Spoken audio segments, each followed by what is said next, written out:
Emotions को कैसे manage करना है। जब जीवन में ऐसा लगे कि सब खत्म हो गया है, जब जीवन में लगे कि बहुत टॉक्सिक किस्म की लाइफ हो गई है, उससे बाहर कैसे निकलें, शायद ये सबसे महत्वपूर्ण लेसन होता है जो हम सबको सीखना चाहिए। मैंने कहीं से सीखा नहीं है, ना मैंने ऐसी किताबें पढ़ी हैं। हालांकि मैंने 2 किताबें मंगवाई हैं पिछले हफ्ते, पढ़ी नहीं है अभी तक, तो मैं किताबों के बेस पे नहीं जानता कैसे सीखते हैं, लेकिन जिंदगी से तुम सीख सकते हैं। इन कहानियों का सबका एक ही सार है, वजह अलग अलग है।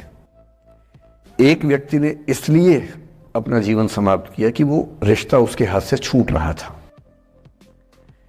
एक ने इसलिए जीवन समाप्त किया कि रिश्ता बन गया था पर समाज के दबाव, घर के दबाव मैनेज नहीं कर पाए। एक ने जिंदगी भर शादी नहीं की सिर्फ इसलिए कि वो पुरानी यादों को भूल नहीं पाया। अरे एक बार गलती हो गई तो हो गई, आगे तो संभावना जीवन में है भाई, क्यों इतना हावी रखना उसी दिमाग के ऊपर। कुछ लोग देश की सबसे अच्छी नौकरी में होकर हर पैमाने पर सफलता की हर कसौटी पे खरा उतरने के बाद जीवन नहीं बचा पाए, क्योंकि दूसरों की नज़र में आप बहुत सफल हो जाए, अपनी नज़र में शून्य हो, तो फिर जीवन कैसे बने, जीवन कैसे बचे। इन सारी कहानियों का मूल भाव एक ही है, अगर आप खुद को हैंडल नहीं कर सकते तो दुनिया को क्या हैंडल करेंगे। दुनिया को हैंडल करने से पहले खुद को हैंडल करना सीखना पड़ता है, और उसका सबसे आसान जो रामबाण उपाय है उसको बोलते हैं द आर्ट ऑफ लेटिंग गो। जाने दो। वो अफसाना जिसे अंजाम तक लाना ना हो मुमकिन, उसे एक खूबसूरत मोड़ देकर छोड़ना अच्छा। साहिर ने लिखा, प्रेम की दुनिया के बारे में साहिर से अच्छा कौन लिखेगा। तारुफ समझते, तारुफ मतलब परिचय, इंट्रोडक्शन। कहते तारुफ रोग बन जाए तो उसको भूलना बेहतर। अरे परिचय हुआ किसी से, आपकी भाषा में इंट्रो हुआ, यही बोलते हो ना आप लोग, इंट्रो हो गया, इंट्रो हुआ, दोस्ती हुई, बाद में लगा रहे यार ये तो उल्ट पटांग आदमी है या उल्ट पटांग लड़की है, छोड़ो फिर, ऐसा क्या लोड लेना है। तारुफ रोग बन जाए तो उसको भूलना बेहतर, ताल्लुक बोझ बन जाए तो उसको तोड़ना अच्छा। वो अफसाना जिसे अंजाम तक लाना ना हो मुमकिन, उसे एक खूबसूरत मोड़ देकर छोड़ना अच्छा। बस करना यह है कि खूबसूरत मोड़ देकर छोड़ना है, हाथ में तेजाब की बोतल लेके नहीं। और आज की पीढ़ी का यह समझना बहुत जरूरी है कि छोड़ना भी अच्छे तरीके से हो सकता है। तो मैं उस बात पर आऊं उससे पहले थोड़ा संक्षेप में समझा दूं। मुझसे कुछ बच्चों ने पूछा इस बीच में कि जितना आसानी से आप बोल रहे हैं, क्या सच में इतना आसान होता है? कैसे छोड़ें उन चीज़ों को जो मन पर हावी हैं, उन इमोशंस के टर्मोइल को, उन इमोशंस की इंटेंसिटी को कैसे मैनेज करें? क्या सच में इतना आसान होता है? आसान तो नहीं होता है। मेरी उम्र में आसान है, आपकी उम्र में आसान नहीं होता है। मेरी उम्र में क्यों आसान है? क्योंकि ये सारा खेल हार्मोन्स का है, ये सारा खेल केमिस्ट्री का है।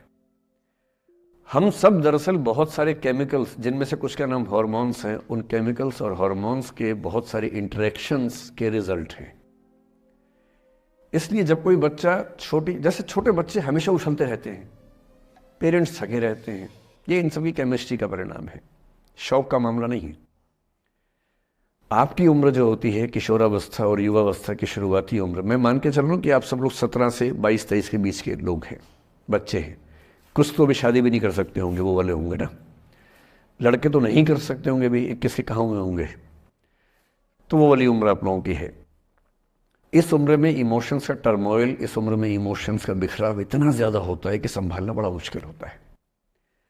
जैसे जैसे आप मैच्योर होंगे, बड़े होंगे, बूढ़े होंगे, बूढ़े और मैच्योर काफ़ी हद तक समानार्थक शब्द होते हैं।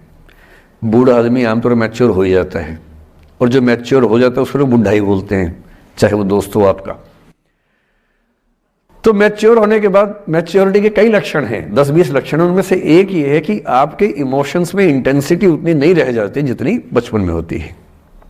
मसलन कोई आपका दोस्त आपसे कुछ खराब कह दे, आप 3-4 घंटे बेचैन रहेंगे, बार बार मैसेज टाइप करेंगे, फिर डिलीट करेंगे, फिर टाइप डिलीट, वो भी टाइप डिलीट चल रहा है। एक दिन हो गया बात हुए, ना वो पढ़ पा रहे हैं ना आप पढ़ पा रहे हैं, बेचैनी चरम पे है। अब इतना ही मामला है, नाक का सवाल है कि पहले कौन झुकेगा।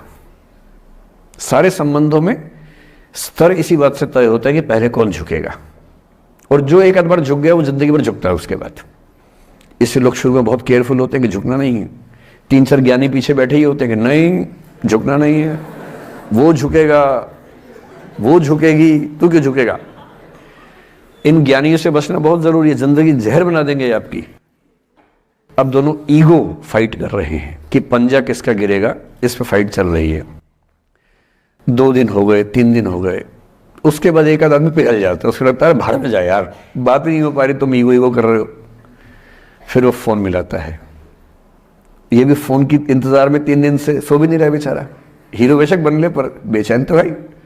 खटाक से फोन उठता है, अब दोनों कान में फोन लगा के रखिए, कोई नहीं बोल रहा, चुप। क्या बातचीत चल रही है सोचिए, एक भी शब्द नहीं, एकदम चुप। थोड़ी देर के बाद कंफर्म करने के लिए कि है भी या नहीं, एक बोलता है हेलो, वहां से आवाज आती है कोई एक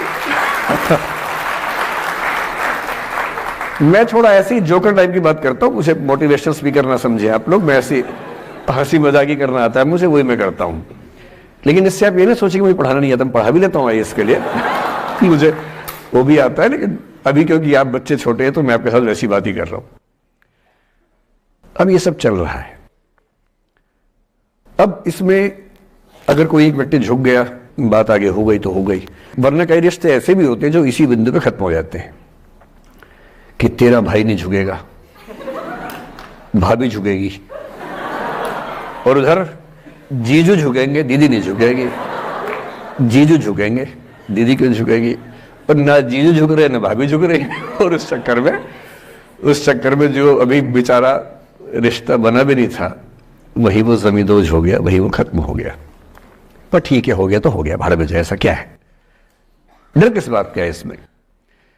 लेकिन मैं फिर भी आपसे कहूंगा, मेरी उम्र में क्या होता है, जैसे मुझे कोई फोन करे कि मैं आपसे बहुत नाराज हूं, तो मैं कहता हूं अच्छा ठीक है कल बात करेंगे। नहीं, मैं आपसे बहुत नाराज हूं, मेरा दिल टूट गया है, मैं कहता हूं देखो मुझे नींद आ रही है अभी, let me sleep, we will talk tomorrow, you just do one thing, write down all the points and we will discuss in the morning, when I come to office you come to my cabin and we will discuss, don't worry, I will find out the solution for you. कह रहे हैं आप कैसी बात कर रहे हैं, मैं ना सो पा रहा हूं ना जाग पा रहा हूं। तो मैंने कहा दैट इज योर प्रॉब्लम मैं तो सो भी रहा हूं जाके, ये तो कोई दिक्कत नहीं हुई भाई। तो मैं तो ऐसा हो चुका हूं कि दुनिया में कुछ भी हो जाए मुझे टाइम पे नींद आ जाती है, कुछ भी हो जाए। मतलब एक आध, अब जैसे मेरी माता जी की मृत्यु हुई तो मुझे नींद नहीं आई कुछ दिनों तक, ठीक बात है, नहीं आनी चाहिए उस समय, तब भी आ गई तो फिर इंसान और पत्थर भी क्या अंतर बचा, सीधी सी बात है। But keeping aside those rare instances, कोई कुछ भी कर ले, हमें तो बढ़िया नींद आती है।